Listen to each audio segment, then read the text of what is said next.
देरी से आ रही हूं। अब प्रियंका, ये अखिलेश यादव और पूरा विपक्ष, राहुल गांधी, एक स्टैंड कम से कम हो सकता है ना भाई।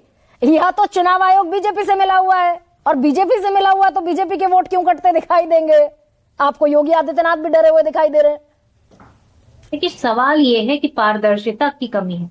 सवाल ये है कि चुनाव आयोग पर सवाल उठ रहे हैं। सवाल ये है कि देश के लोकतंत्र का हनन हो रहा है, लोकतंत्र की विश्वसनीयता कम हो रही है। सवाल ये है कि राज्य चुनाव आयोग ये कहता है कि वोटर जो है, शहरी वोटर और जो ग्रामीण वोटर है उसकी संख्या अलग है, और जो केंद्रीय चुनाव आयोग है वो कह रहा है कि जो है वोटर की संख्या अलग है। आप ये बताइए, आपकी डिबेट में आरएलडी के प्रवक्ता कह रहे हैं कि भाई गांव की लिस्ट अलग है, शहर की लिस्ट अलग है। मतलब एक व्यक्ति पंचायत चुनाव में हिस्सा ले सकता है, एक व्यक्ति नगर निगम के चुनाव में हिस्सा ले सकता है, पर वो विधायक नहीं चुन सकता, वो सांसद नहीं चुन सकता। ये वोटर गए, अगर ये ड्राफ्ट रोल प्रियंका फाइनलाइज होता है तो किसके वोटर गए?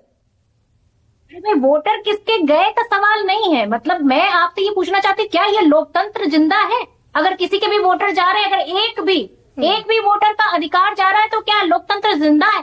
सवाल तो ये पूछना पड़ेगा ना। सवाल ये पूछना पड़ेगा कि ठीक है, आपकी लड़ाई है, आप आपस में लड़ रहे हैं, चाहे वो दिल्ली हो चाहे वो लखनऊ हो। भारतीय जनता पार्टी किस तरीके से लड़ रही है आपस में सबको पता है।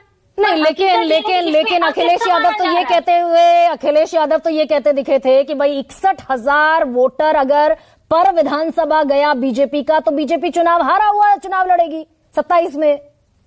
मैडम, वो तो समय आने पर पता चलेगा कि कौन हारेगा कौन जीतेगा। पर सवाल ये है कि जो एसएसआर होता है, जो वार्षिक रिवीजन होता है, उसके बावजूद 24 के चुनाव से अगर हम आज 25 में बैठे हुए हैं दिसंबर में, तो वो मरने वालों की संख्या आपने देखी कितनी है? मरने वालों की संख्या 46,23,000।